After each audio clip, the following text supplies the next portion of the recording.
پسندیدہ لوگوں کو یہ پھپتی کستے ہوئے دیکھا ہے، علماء پر، ارباب ولا پر، عاشقان محمد و آل محمد پر.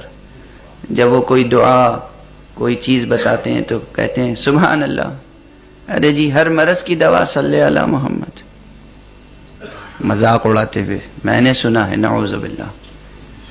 محمد اسم اللہ العظم ہیں، اور حضور اور ان کے اہل بیت پر درود بھیجنا بلا شک و بلا شبہ ہر مرض کا علاج ہے.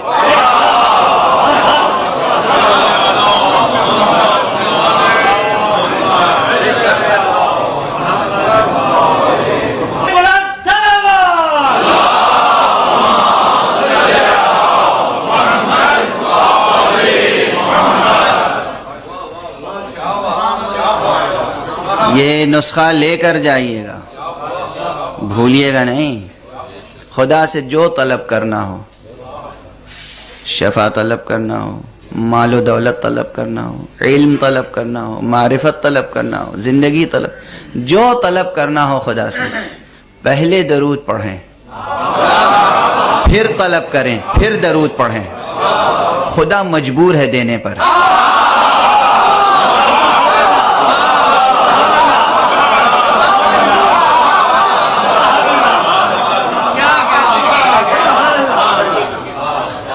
مجبور ہے دینے پر، مجبور ہے دینے پر. اور طلب کے باوجود اگر دیر میں پوری ہو طلب تو سمجھ لیں کہ وہ طلب آپ کے لیے مناسب نہیں ہے. بس یہ سمجھ لیں کہ مناسب نہیں. جو طلب کرنا، ہاں کوشش، جد و جہد، جو فطری طبیعی طریقے ہیں وہ اختیار کرنے ہوں گے. علم حاصل کرنا ہے، کتابیں پڑھنی ہوں گی، علماء کے پاس جانا ہوگا، مدرسوں میں جانا ہوگا، یونیورسٹیز میں جانا ہوگا، ریسرچ کرنی ہوگی. ساتھ ساتھ خدا سے دعا بھی کرتے رہیں درود کے ساتھ. پروردگار میں محنت کر رہا ہوں، اس محنت کو برابر فرمانا تیرا کام ہے. رزق و روزی کا مسئلہ ہو، خوب محنت کیجئے، خوب سعی کیجئے. صبح کی بیداری شرط ہے، صبح بیداری کیجئے، سحر خیزی کیجئے، محنت کیجئے، اس کے بعد دعا کیجئے درود کے ساتھ. درود، محمد اور آل محمد پر درود، صلوات، اللہم صلی علی محمد و آل محمد. اس میں بے انتہا تاثیر ہے. اور یہ نسخہ کسی اور نے نہیں بتایا. کون جانتا تھا کہ اللہ کی مجبوریاں کیا کیا ہیں؟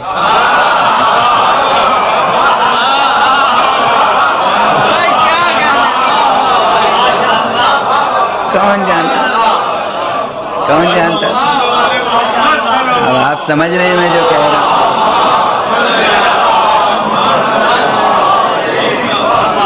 اللہ مجبور نہیں ہے، سوء ادب نہ ہو.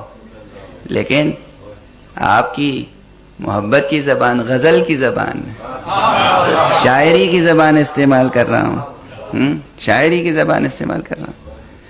رحمت کرنا اللہ نے خود اپنے اوپر واجب قرار دے لیا ہے تو یہ اس کی مجبوری ہے. رزق دینا اللہ نے خود اپنے اوپر واجب قرار دے لیا ہے، اس کی مجبوری ہے، دے گا رزق. مجبور نہیں ہے، وہ اپنی رحمت کے ہاتھوں مجبور ہے.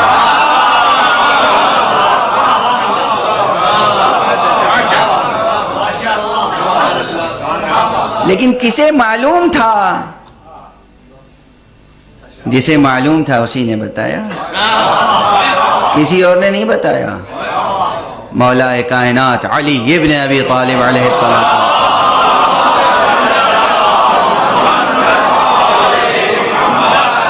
نہج البلاغہ میں فرمایا ہے، نہج البلاغہ میں فرمایا ہے کہ جب بھی تمہیں کوئی حاجت طلب کرنی ہو تو اللہ کے رسول پر اور اہل بیت پہ درود ضرور بھیجو، اس لیے کہ یہ وہ دعا ہے جو خدا کبھی رد نہیں کرتا. اور خدا کریم ہے، یہ ممکن نہیں ہے کہ ایک وقت میں دو چیزیں طلب کرو، ایک دے اور ایک نہ دے. نہج البلاغہ، وہ کریم ہے، ممکن نہیں ہے کہ ایک چیز دے اور ایک چیز نہ دے.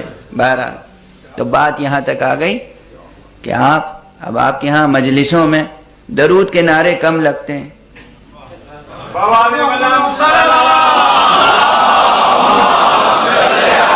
نا؟ صلوات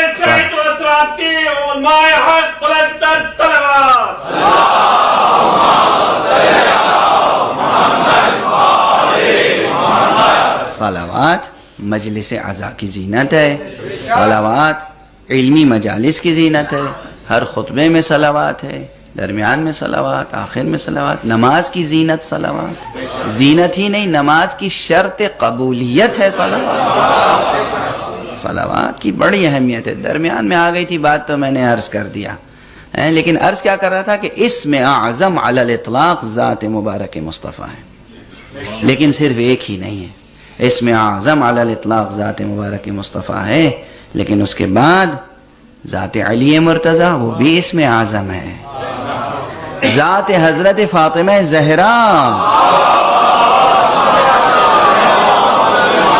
وہ بھی اسم اعظم الہی ہے، ذات امام حسن مجتبی، ذات امام حسین سب اسم اعظم ہے۔ اسی لیے میں نے کہا تھا اسماء حسنہ 99 ہیں، اسماء عظمی 14 ہیں۔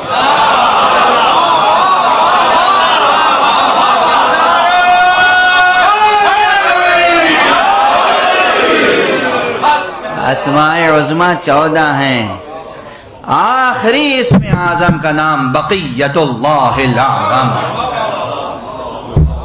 توجہ ہے، بس اب 2 جملے کہوں گا، چونکہ ایک بات سمجھانے کے لیے ایک تمہید چاہیے ہوتی ہے۔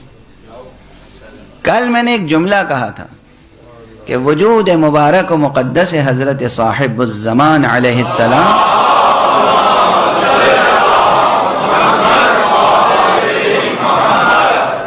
اسم مبارک الباقی کا مظہر ہے، الباقی اللہ کے ناموں میں، لیکن دقیق بات یہ کہہ کر گزر گیا تھا کہ اسم مبارک باقی خود ذات احدی و صمدی پر مجازن اطلاق ہوتا ہے۔ کیوں؟ باقی تو اس شے کو کہیں گے جو زمانی ہو،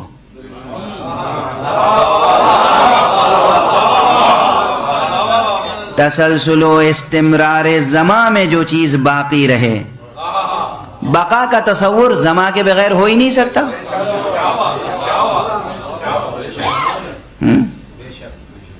وقت گزر رہا ہے، گزرتے ہوئے وقت کے ساتھ جو چیز مستمر باقی رہے وہ ہے باقی۔ جہاں زمان کا دخل ہی نہ ہو اس پر اسم باقی کا اطلاق عقلاً ممکن نہیں ہے۔ خدا زمانے میں اسیر نہیں ہے، خدا زمانی نہیں ہے، خدا نہ زمانی ہے نہ مکانی۔ جب وہ نہ زمانی ہے نہ مکانی تو اسے باقی کیسے کہیں؟ اب جو اسے باقی کہتے ہیں تو مجاز ہے،